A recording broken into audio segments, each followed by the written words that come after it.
Welcome back to the channel. Just got a latte. If you're a favour of this channel, you'll know that I do like my lattes. And if you watched that last video I did regarding my 5 years and 4 cars and 3 this and 2 that and 1 that, I hope you enjoyed it. It's done reasonably well on the views and it's going up, and it's gained me around 35 subscribers. So if you're one of those, welcome. Thank you for joining KK and EV. There is one thing I did not mention in that last video. When you have these early EVs, or when we did have the early EVs with very limited battery size, so quite low range, they are superb for everything local, urban, bit of countryside, 20, 30, 35 mile either way trips. Let's go for the Nissan Leaf at 24 kilowatt hour. You will actually only have around 20 to 21 kilowatt hours of actual usage in that battery. Moving on. Let me just grab a wee sip. Now, this one's all going to be about one of my schoolboy errors. Doesn't happen to everybody, okay? If you'd have read the very coy little explanation at the front of this, it did mention a flatbed. Well, yeah, we ended up on the back of a flatbed with that Nissan Leaf. I'm going to explain how and why it happened in this video. So if you want to know all about breaking down, well, actually no, you don't break down when you run out of fuel, do you? You don't break down as such, nothing breaks. You just run out of fuel. It's the same with an ICE car as it well is with an EV. So I won't call it a breakdown. My mind did a breakdown that night. My wife's definitely did, because it was on quite a big day as well. And if I tell you it was on her birthday, so it's early January. It's a very cold day. Remember that, because that does affect range, or did affect range on a lot of the early EVs. Again, things have moved on. This is my 5 years ago thing. This didn't happen last week, may I add. This happened when I was very, very new. I was a newbie to the EV scene. And although I should have known better, I didn't take any notice. So anyway, basically what it was, because it was my wife's birthday, we decided to go and do some shopping, window shopping, or look for something for her birthday. We ended up deciding on Meadowhall. Now, to you overseas subscribers, hello, welcome. Germany, India, a few in Pakistan even now. Welcome on board. France, Spain, I know I've got some in Spain. And if I missed you, I apologise. Meadowhall is a quite large shopping mall. Got some great food up there and some decent shops. So it can take you 2-3 hours, a nice gentle walk around. So we decided to do this. This place called Meadowhall is in Sheffield. Yep, you see it on the map there that I'm showing you now.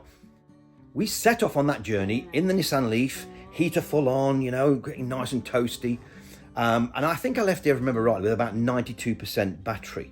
Now, in the summer, 92% without that heater on, although the Nissan Leaf does have a heat pump, may I add, but you do still lose a bit with that Nissan Leaf heat pump. You normally got in the summer, I would say the best I ever got out of it was about 75, 78 mile range. Well, this particular day I thought, yeah, why not? Meadowhall. Straight up the motorway, I'll be fine. So we set off. Don't forget, it's the wife's birthday. So there we are, trundling up the motorway, the M1 here in England. Everything going super, music blaring, blah, blah, blah. And I said to the wife, oh, Meadowhall shopping centre, they just had some new chargers put in. There's a couple of rows of them. There's about 15. We got up there and we noted that we were getting low. And I said, wow, that's eating the battery. She said, well, you were going a bit fast. And I must admit, I did flow with the traffic.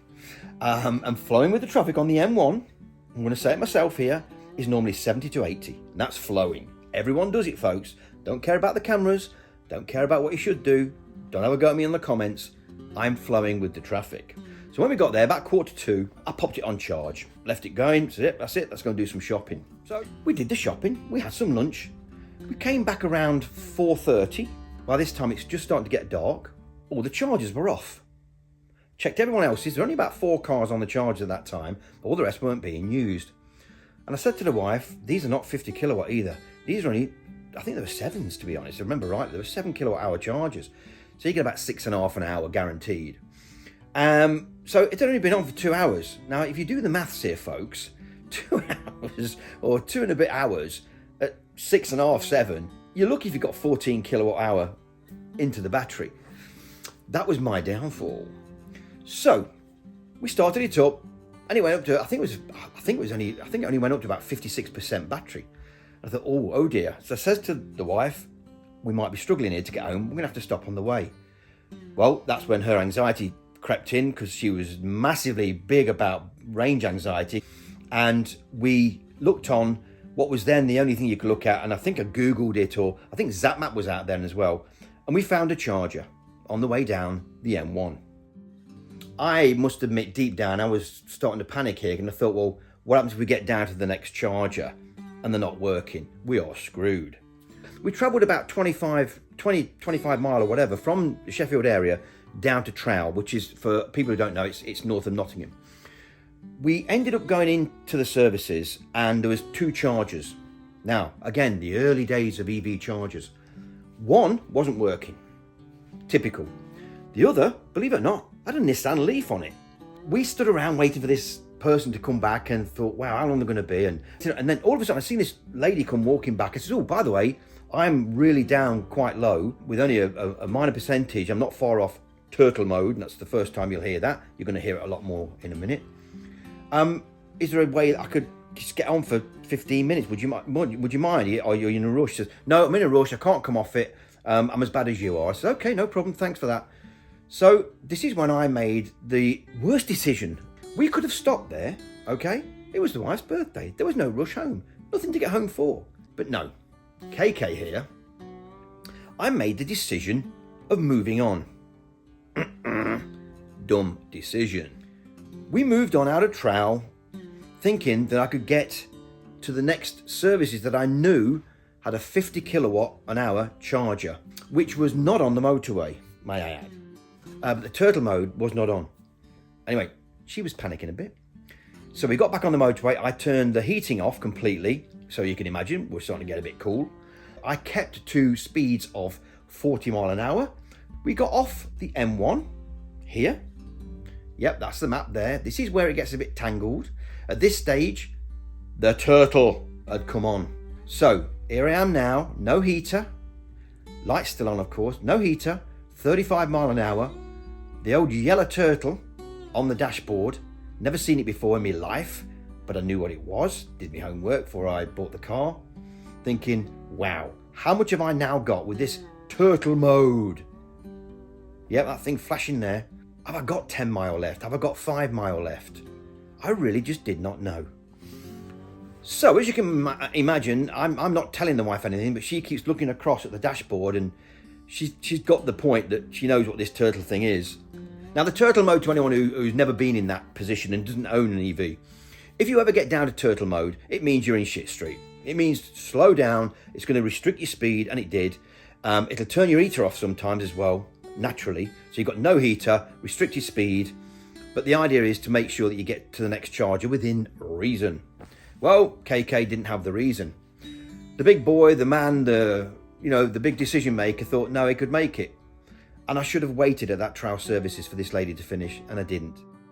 So we proceeded down there very cautiously. My speeds dropped down to 30 mile an hour now. I've got cars passing me on this major A road here, very busy dual carriageway. But I was 2 miles from the charger. Things are getting tense, folks. Tell you what, I'm getting hot and sweaty. I've got to have I wish I'd had a hot latte that night, because it was bloody cold. Now, don't forget, it's the wife's birthday as well. Anyway, let's move on. We got to this point here. Yep, on the map there, see it? That point there, okay, that turn off, the car came to an abrupt stop. That's it. We're doomed. We're doomed. I looked at her. She looked at me. I pulled a face and looked back and thought, that's it. We've had it. By now, it's about, I would say, don't quote me on that, I think it's about 6:15. So luckily, I'm an AA member, have been for years.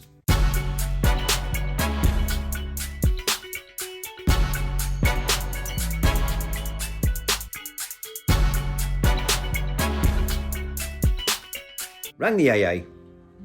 So we waited, and I think it took about an hour and a quarter to an hour and a half for the AA to turn up. The guy who turned up with his flatbed had done this before. So anyway, he reversed the flatbed right up to the wheels, the front wheels, and then gradually, very carefully, put it on the back of the bed. We were less than around, I'm sure no more than about 400 to 500 meters from the start of the turning into the services. That's how near I was making it to this 50 kilowatt hour charger. Anyway, turns out we didn't use that one. What the AA man did, which was perfect, he knew we were going to have to go back the other way. So he says, no worries, I'll pass this one. And he's only meant to take you to the first one, you know. If you ever if you ever run out of fuel, they are meant to take you to the first filling station or the first charger, the nearest one to where you stop. Well, he didn't, because he knew that all he had to do was go past the services, go up to this island here, you can see it on the map there, look, turn around and go back and face the other way towards the M1, because exactly opposite that services was another services. I believe they're still motos, I'm not sure. So he did that. He went round, come back, faces the right way. He dropped us off. Me and him pushed it up to the charger. Luckily, that charger was working. I think we sat at that charger for 30 minutes. So then we had plenty. I think it was showing around the range of about 35 mile by the time that happened. So after sitting there with a coffee and letting it charge for this 30 minutes, we got back in, started it up, and it got us back home. I apologised very dearly to the wife, but there's nothing I could do. We both now look at it as a bit of a laugh. And so this is the educational curve you've got to take from this.